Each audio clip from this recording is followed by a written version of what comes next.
الحمد لله نحمده ونستعينه ونستغفره ونعوذ بالله من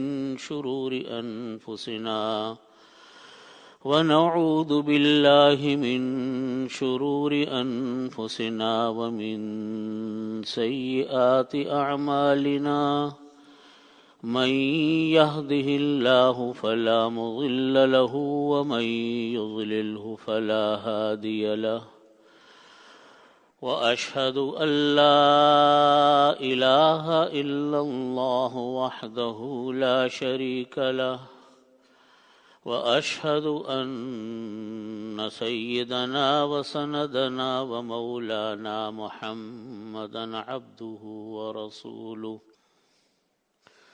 وقال الله تعالى في القرآن المجيد وأما من خاف مقام ربه ونهى النفس عن الهوى فإن الجنة هي المأوى صدق الله مولانا العظيم وصدق رسوله النبي الكريم ونحن على ذلك من الشاهدين والشاكرين والحمد لله رب العالمين۔ بزرگان محترم، حضرات علماء کرام، بزرگان دین، عزیز طلبہ اور ساتھیوں، قرآن پاک کی میں نے یہ آیت تلاوت کی جس میں اللہ رب العزت نے ارشاد فرمایا وَأَمَّا مَنْ خَافَ مَقَامَ رَبِّهِ وَنَهَى النَّفْسَ عَنِ الْهَوَىٰ،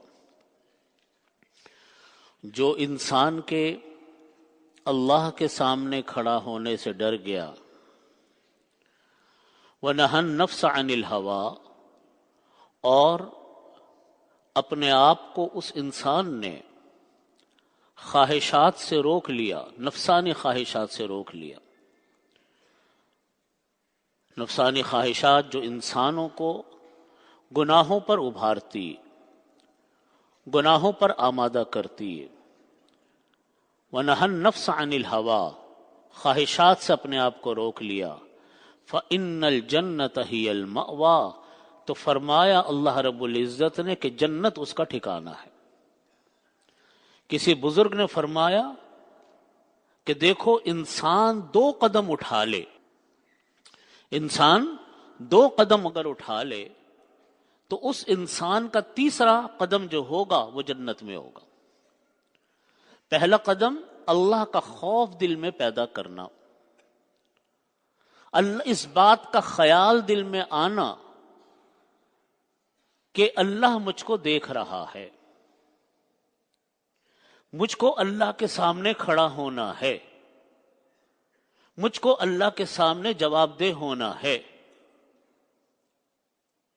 اس کا خوف آ گیا انسان کے دل میں، اور اس خوف کی بنیاد پر پھر وہ انسان اس بات سے پر آمادہ ہوا کہ اپنی خواہشات سے رک گیا، اللہ کے خوف کی وجہ سے رک گیا۔ دل چاہتا تھا یہ گناہ کر لوں، دل چاہتا تھا وہ گناہ کر لوں، لیکن جب یہ خیال آیا کہ مجھ کو اللہ کے سامنے کھڑا ہونا ہے، اللہ کے سامنے جواب دہ ہونا ہے، تو وہ گناہوں سے رک گیا۔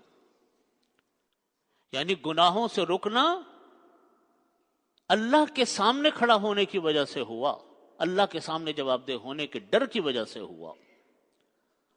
تو فرمایا کہ جب یہ انسان کے دل میں یہ خوف پیدا ہو جائے تو پھر انسان کا ٹھکانہ جنت ہے۔ فَإِنَّ الْجَنَّةَ هِيَ الْمَأْوَىٰ، پھر جنت اس کا ٹھکانہ۔ اور خوف کا مطلب یہ کہ آدمی کے دل میں یہ خیال رہے کہ مجھ کو بے شک اللہ معاف فرما دے، بے شک اللہ تعالیٰ میرے گناہوں کی لغزش فرما دے، لیکن مجھ کو کھڑا تو ہونا ہے نا اللہ کے سامنے، بتانا تو ہے مجھ کو اللہ تعالیٰ کے سامنے تو یہی خیال کہ میں اپنے رب کے سامنے کھڑا ہوں گا، میں اپنے رب کے سامنے جواب دہ ہوں گا، اس خیال سے ہی وہ پانی پانی ہو رہا ہے، اس خیال سے ہی وہ پریشان ہو رہا ہے۔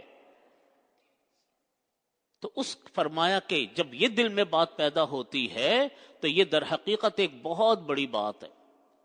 یہ بالکل ایسا ہے جیسے کسی انسان کو اس بات کا ڈر ہو کہ اگر میں نے یہ گناہ کیا تو مجھے اپنے باپ کے سامنے کھڑا ہونا ہوگا، مجھے باپ کو بتانا ہوگا۔ بس اتنا خیال آ جائے نا کہ مجھ کو اپنے ماں کے سامنے، باپ کے سامنے اس جرم کے ساتھ حاضر ہونا ہے، تو انسان کا دل اس سے بالکل پریشان ہو جاتا ہے۔ بے شک وہ کوئی سزا نہ دیں، لیکن یہی بہت بڑی بات ہے کہ میں مجرم بن کے کھڑا ہوں گا۔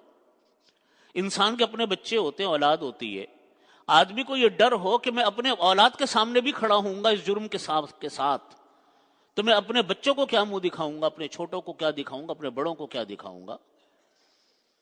جب یہ خیال انسان کے دل میں آئے تو فرمایا، اور اس کی وجہ سے انسان گناہوں سے رک جائے، فرمایا اس کا ٹھکانہ جنت ہے۔ کیونکہ دل میں اس بات کا خیال رہنا کہ میں گناہ کر رہا ہوں، اور گناہ سے رکنے کا ذریعہ صرف اور صرف اللہ کا خوف ہے اور کوئی دوسری چیز نہیں۔ یہ خوف جو ہے انسان کے دل میں، یہ انسان کو ہر چیز سے بچاتا ہے۔ یہ خوف ایسی چیز ہے، دنیا کا نظام اللہ نے اس طرح رکھا ہے کہ دنیا کا نظام ہی خوف پہ چل رہا ہے۔ آدمی ملازمت کرے، ملازمت کرتے وقت آدمی کے دل میں یہ خیال رہے کہ میں نے اگر کوتاہی کی، میرے سے غلطی ہوئی، میری ملازمت ہاتھ سے چلی جائے گی، اس کا خوف۔ کاروبار کر رہا ہے، اس کا خوف کہ میں نے اگر کوئی کوتاہی کی، کوئی غلطی کی تو میرا کاروبار میں مجھ کو نقصان ہوگا، کاروبار بھی جا سکتا ہے۔ طالب علم کے اندر اس بات کا خوف کہ مجھ کو امتحان دینا ہے، میں نے محنت نہیں کی تو میں پرچوں میں فیل ہو جاؤں گا۔ خلاصہ یہ کہ ہر میدان میں دنیا کے اصل چیز خوف ہوتی ہے۔ وہ خوف انسان کو بڑے بڑے کام کرواتا ہے۔ اسی طرح زندگی کا ایک امتحان ہے، زندگی دارالامتحان ہے جس کا ہمیں جواب دینا ہے اللہ کی بارگاہ میں۔ جب یہ زندگی میں جب خوف ہمارے دل میں ہوگا، اور خوف بھی رب ذوالجلال کا ہوگا، تو بڑے بڑے گناہوں سے انسان بچ سکتا ہے، بڑے بڑے گناہوں اور معصیتوں سے انسان رک سکتا ہے اس خوف کی وجہ سے۔ اور اگر خدا نہ خواستہ کوئی جرم سرزد ہو گیا، کوئی گناہ ہم سے ہو گیا، تو اللہ رب العزت کی ایسی مہربانی ہے، وہ اتنا غفور الرحیم ہے کہ اللہ رب العزت نے باوجود اس تمام تر خوف ہونے کے اگر گناہ سرزد ہو گیا تو اس سے بھی پلٹنے کا راستہ رکھا۔ فرمایا کہ کریم علیہ الصلوۃ والسلام نے کہ التائب من الذنب کمن لا ذنب له، تم گناہوں سے توبہ کر لو۔ جب گناہوں سے توبہ ہو گئی، اللہ تعالیٰ دوبارہ پاک صاف فرما دیا۔ گناہوں سے بھی وہی پاک توبہ کرتا ہے جس انسان کے دل میں اللہ کا خوف ہوتا ہے۔ لیکن جب خدا نہ خواستہ یہ خوف رخصت ہو جائے، اور خدا نہ خواستہ جب دلوں سے یہ خوف اٹھ جائے انسان کے، پھر انسان بھیڑیا بن جاتا ہے، پھر بڑے سے بڑا گناہ کرنے لگ جاتا ہے۔ آج ہم دیکھیں ہمارے اپنے ملک میں کتنے ادارے قائم ہیں قانون نافذ کرنے والے، کتنے ادارے ہیں جو انسان کو جرائم سے روکنے کے لیے ہیں۔ اداروں کے اوپر ادارے، انسداد دہشت گردی، انسداد رشوت ستانی، پولیس کا محکمہ، فلانا محکمہ، فوج کا محکمہ، ایک سلسلہ ہے محکموں کے۔ لیکن جب انسان کے دل میں کوئی خوف نہیں رہتا، جب انسان کے دل میں اللہ کا خوف دل سے اٹھ جاتا ہے، تو بس پھر وہ انسان گناہوں کی زندگی میں ایسا الجھتا ہے کہ پھر اس کا کوئی کنارہ انسان کو ملتا نہیں ہے رکنے کا۔ آج ہم ہر میدان میں دیکھتے ہیں کہ ہمارے ہاں گناہوں کی کثرت ہے، رشوت کی کثرت ہے، دھوکے کی کثرت ہے، جھوٹ کی کثرت ہے، لاقانونیت ہے، کوئی حال کسی بھی مرحلے کے اوپر کہیں رک نہیں رہا. اگر کوئی پوچھے کہ ان ساری چیزوں کے پیچھے کیا ہے، ان ساری چیزوں کے پیچھے در حقیقت اللہ کا خوف ہے جو دلوں سے اٹھ گیا. نبی کریم صلی اللہ علیہ وسلم نے اسی کو فرمایا اکثروا ذکر حازم اللذات الموت، کہ تم لوگ کثرت کے ساتھ لذتوں کو توڑنے والی چیز موت کو یاد کیا کرو. تم لوگ لذتوں کو توڑنے والی چیز موت کو کثرت سے یاد کیا کرو، کیونکہ جب انسان کو یہ خیال آتا ہے کہ میری ان تمام خواہشات، میری ان تمام لذتیں، اس کا اختتام ہو جائے گا موت کے ساتھ، تو آدمی کو دل میں خیال آتا ہے کہ میں جو گناہ کا کام کر رہا ہوں یہ کیسے ختم ہوں. حضرت عمر فاروق رضی اللہ عنہ ایک مرتبہ رات کو گشت پر تھے. دوران گشت معمول تھا حضرت عمر فاروق رضی اللہ عنہ کا کہ راتوں کو گشت فرماتے تھے، دیکھتے تھے مدینہ طیبہ میں گلیوں میں گھومتے تھے. ایک مرتبہ حضرت عمر فاروق رضی اللہ عنہ گشت پر تھے تو ایک گھر کے پاس سے جب گزرے آدھی رات کا وقت، تو ماں بیٹی کی آواز، باتیں کرنے کی آواز آ رہی تھی. ماں کہہ رہی تھی بیٹی کو کہ بیٹی تم ایسا کرو دودھ میں پانی ملا دو. ایسا لگتا کہ ان کا کوئی کاروبار تھا. حضرت عمر بیٹی نے کہا کہ اماں اب حضرت امیر المومنین حضرت عمر فاروق رضی اللہ عنہ کا فرمان ہے کہ کوئی انسان دودھ میں پانی نہ ملائے، یہ جرم ہے، یہ منع کیا. تو ماں نے کہا کہ بیٹا اس وقت کون سا حضرت عمر فاروق یہاں پر موجود ہیں، کون دیکھ رہا ہے؟ تو بیٹی نے کہا کہ اماں اس وقت عمر فاروق رضی اللہ عنہ تو دیکھ نہیں رہے، لیکن ان کا حاکم تو دیکھ رہا ہے، ان کا اللہ تو دیکھ رہا. فَأَيْنَ اللَّهُ، بیٹی نے یہ جملہ کہا کہ فَأَيْنَ اللَّهُ، اس وقت اللہ کہاں گیا؟ حضرت عمر فاروق یہ جملہ سن رہے باہر، کہنے لگے کون یہ لڑکی ہے جو اتنی بڑی ولی اللہ ہے کہ آدھی رات کو بھی اس کو یہ خیال ہے کہ مجھ کو اللہ دیکھ رہا. تشریف لے گئے، گھر پر نشان لگایا، تشریف لے گئے. گھر جا کر معلومات کروائیں، پھر اپنے بیٹے حضرت عبداللہ ابن عمر رضی اللہ عنہما کے رشتے کا پیغام اس لڑکی سے بھیجا. فرمایا کہ یہ لڑکی اس لائق ہے کہ اس کو اپنے گھر میں بہو بنا کر لے کر آؤں. رشتے کی یہ بنیاد ہوتی تھی پہلے کہ کون لڑکی کتنی زیادہ اللہ کے ڈر رکھنے والی، کتنی زیادہ نیک اور بصیرت لڑکی ہے. پھر جب نکاح ہو گیا حضرت عمر فاروق رضی اللہ عنہ کے صاحبزادے سے اس خاتون کا، تو ان کے نواسے پیدا ہوئے حضرت عمر ابن عبدالعزیز رحمت اللہ علیہ. ان کے نواسے تھے، اس لڑکی کے نواسے حضرت عمر، ان کی نسل میں یہ پیدا ہوئے. تو دیکھو نیکی کے اثرات انسان کی اولادوں میں چلتے ہیں، نیکی کے اثرات سے انسان کی اولاد بہرور ہوتی ہے. اور حضرت عمر ابن عبدالعزیز رحمت اللہ علیہ یہ وہ شخصیت ہیں جن کے دور کو خلافت راشدہ کے ساتھ جوڑا جاتا ہے. کہا جاتا ہے کہ ان کا دور اتنا عظیم الشان دور تھا کہ یہ خلافت راشدہ کے ساتھ ان کو جوڑا جاتا ہے. بہت مختصر دور تھا، لیکن امن و امان اور انصاف اور تمام تر خوبیوں کے ساتھ یہ دور ایسا تھا کہ حضرت عمر فاروق رضی اللہ عنہ کے دور کی یاد تازہ کی. حضرت عمر بن عبدالعزیز رحمت اللہ علیہ جب بادشاہ مقرر ہوئے تو پہلے تو حضرت عمر بن عبدالعزیز رحمت اللہ علیہ کی جو زندگی تھی وہ ایسی فیشنیبل زندگی تھی اور ایسے شوقین مزاج تھے کہ کوئی حد نہیں. نوجوانوں کے آئیڈیل تھے، کہیں سے گزر جاتے تو خوشبو کی مہک دیر تک نہیں ختم ہوتی تھی. ان کا پہننا، ان کا اوڑھنا وہ جوانوں کا، نوجوانوں کا آئیڈیل ہوتا تھا، فیشن ہوتا تھا. لیکن جب حضرت عمر ابن عبدالعزیز رحمت اللہ علیہ خلیفہ مقرر ہوئے تو حضرت عمر ابن عبدالعزیز رحمت اللہ علیہ ایسی لگے ہیں خلافت کے کاموں میں اور ایسی دنیا چھوڑی ہے کہ اس کی مثال بھی نہیں ملتی. خاندان بھی بادشاہوں کا خاندان، لیکن جب اللہ رب العزت نے انتخاب فرمایا تو بالکل تاریخ الدنیا ہو گیا، خلافت کے کاموں میں لگ گئے۔ ایک مرتبہ عید کا اجتماع تھا، عید کے اجتماع میں سارے خاندان والے جمع، بادشاہوں کا خاندان، ان کی جو اہلیہ تھی وہ بھی ماشاءاللہ سلسلہ ان کا اسی طریقے سے چلا آ رہا تھا، مالداروں کا خاندان تھا۔ لیکن حضرت عمر بن عبدالعزیز رحمۃ اللہ علیہ چونکہ بالکل خلافت کے کاموں میں لگ گئے تو سارے کام وام ان کے ختم ہو چکے تھے دوسرے۔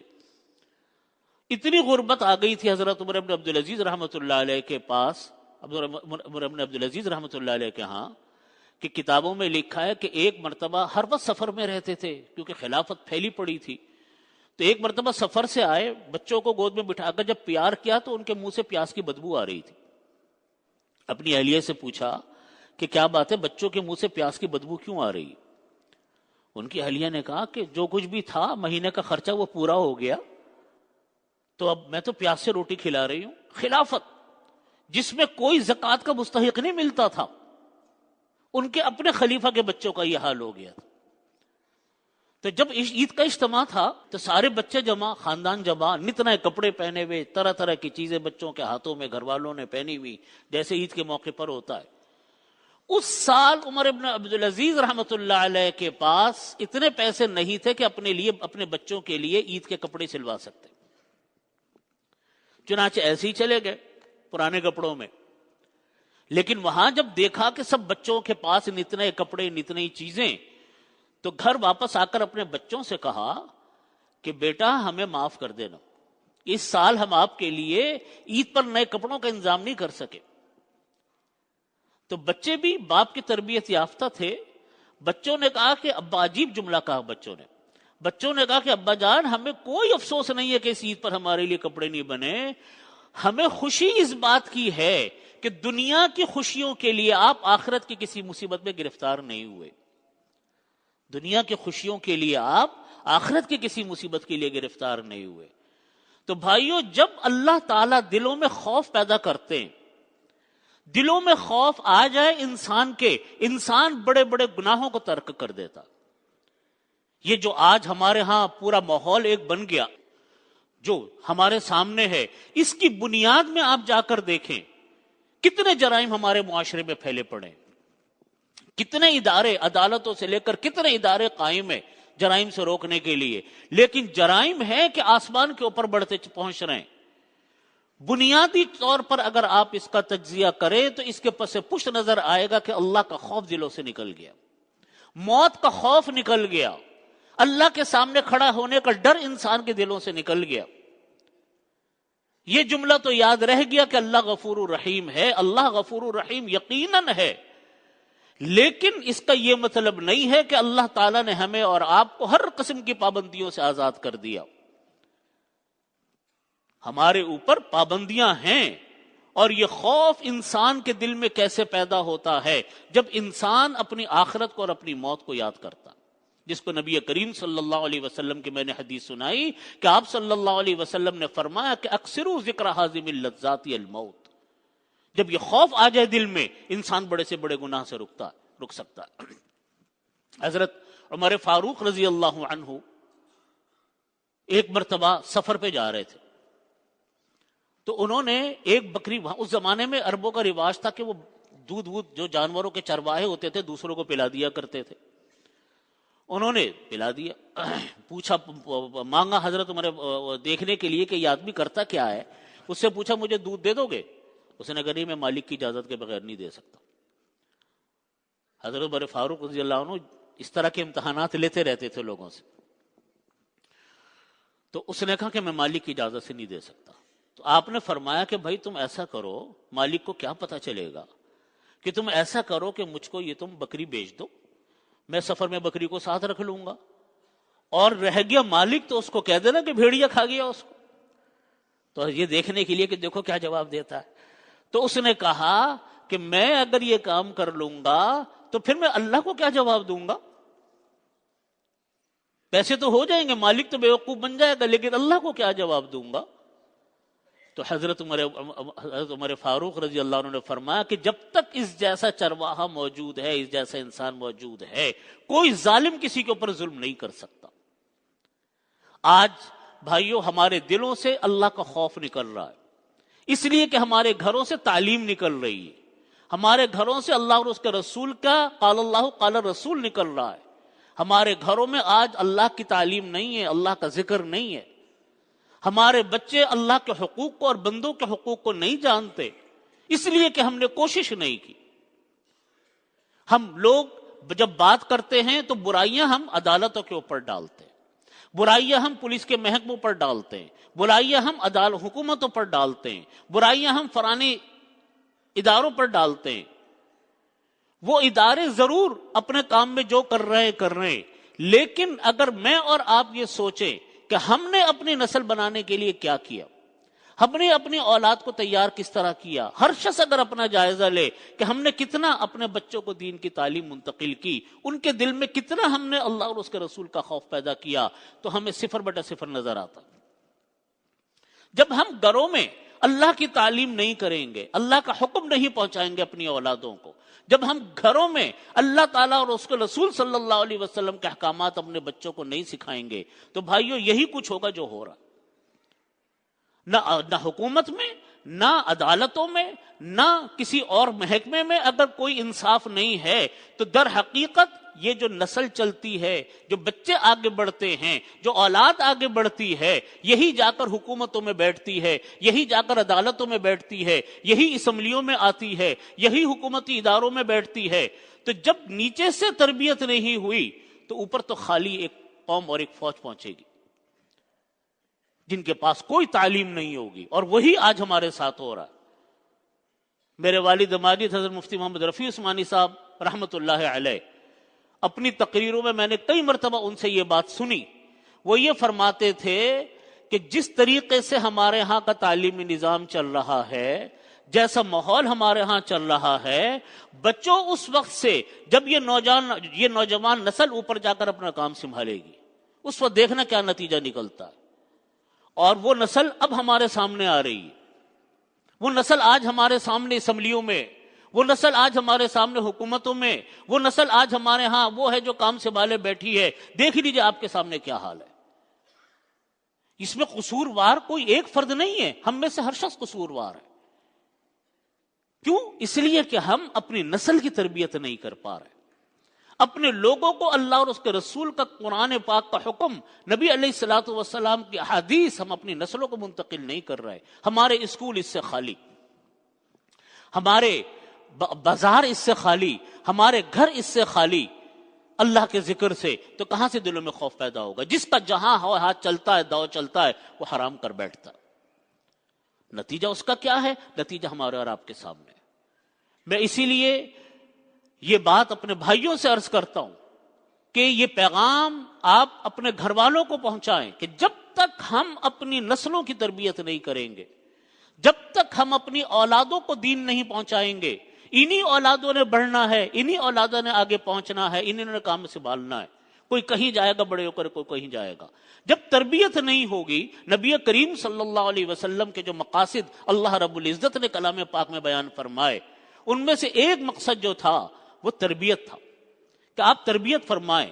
چنانچہ تربیت آقا کریم علیہ الصلوۃ والسلام نے ایسی فرمائی کہ وہ صحابہ کرام رضی اللہ عنہم اجمعین جو اسلام لانے سے پہلے، جب تک اسلام قبول نہیں کیا تھا، ایک ایسی قوم تھی زمانہ جاہلیت کی جو ایک دوسرے کے گلے کاٹتی تھی۔ خود صحابہ کرام یہ واقعات بیان فرماتے کہ ہم ایک دوسرے کے گلے کاٹتے تھے، ایک دوسرے کا حق مارتے تھے، ایک دوسرے کے خون کے پیاسے تھے، عزتیں ہم کسی کی پرواہ نہیں کرتے تھے۔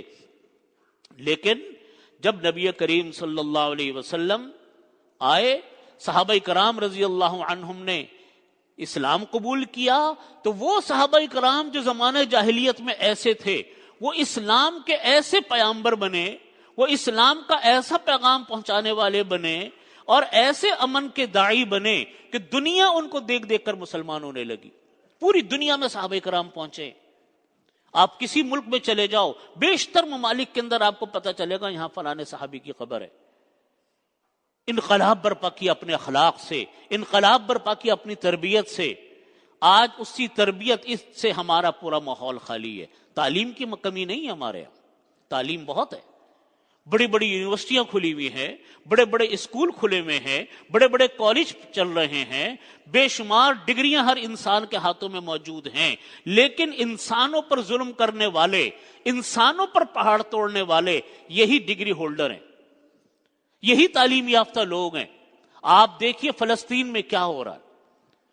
جو لوگ ظلم ڈھا رہے ہیں معصوم بچوں پر، معصوم عورتوں پر، معصوم لوگوں پر، وہ بڑے بڑے تعلیم یافتہ ہیں، ان کے پاس ڈگریوں کی کمی نہیں ہے. ابو غریب جیل کے اندر کیا ہوا آپ کے سامنے، افغانستان میں کیا ہوا آپ کے سامنے. کتنے بڑے بڑے جرائم، دنیا کو قتل و غارت گری اور خون سے نہلا دیا ان تعلیم یافتہ لوگوں نے، ڈگری ہولڈروں نے. ہمارے ملک میں آپ کے سامنے کتنے مظالم ہمارے ملک کے اندر موجود ہیں. اسمبلیوں کے اندر کیا کچھ نہیں ہوتا. رشوت کہاں پہنچی ہوئی ہے کہ کیلکولیٹر فیل ہو جائیں آپ کے، اتنی بڑی رشوت ہے. غریبوں کے منہ سے نوالے چھین لیے گئے. قتل و غارت گری کا بازار عام ہے. نجی جیلوں سے بھرا پڑا ہے ہمارا معاشرہ، جو ایک ایک آدمی نے اپنی اپنی نجی جیلیں بنائی ہوئی ہیں، سب تعلیم یافتہ.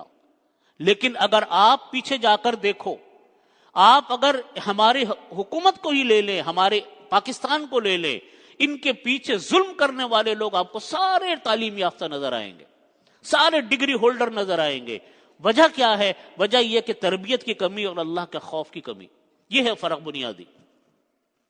اگر تربیت ہوتی، تربیت میں ہم کہتے ہیں کہ جو حکومت فلانا نہیں کر رہی. میں آپ سے عرض کرتا ہوں کہ تربیت کا فقدان، کوئی مجرم اگر مجرم ہے، کوئی رشوت خور اگر رشوت خوری کر رہا ہے، کوئی انسان کسی عہدے پر بیٹھ کر وہ رشوت ستانی کر رہا ہے، کرپشن کر رہا ہے، اس کے ذمہ دار اس کے ماں باپ بھی ہیں، اس کے ذمہ دار اس کے اساتذہ کرام بھی ہیں کہ انہوں نے ایک ایسی نسل تیار کر کے اوپر بھیجی جو کہ آج طرح طرح کے جرائم کا شکار ہے.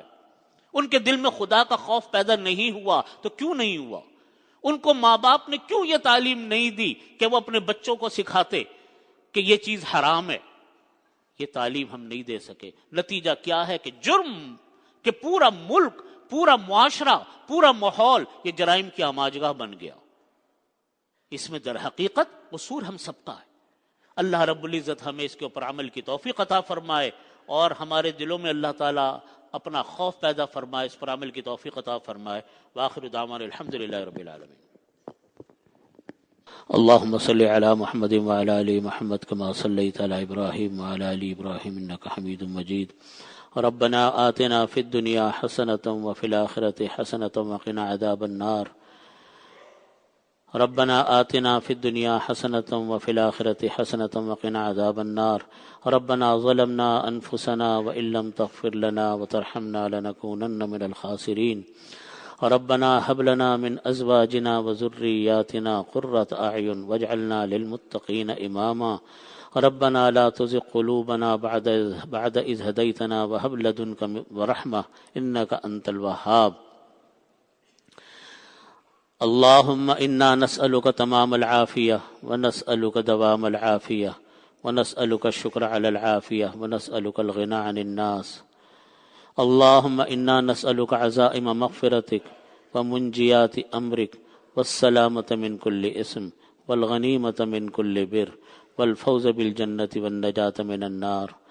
اللهم لا تدع لنا ذنبا إلا غفرته ولا هما إلا فرجته ولا دينا إلا قضيته ولا حاجة من حوائج الدنيا والآخرة إلا قضيتها يا أرحم الراحمين.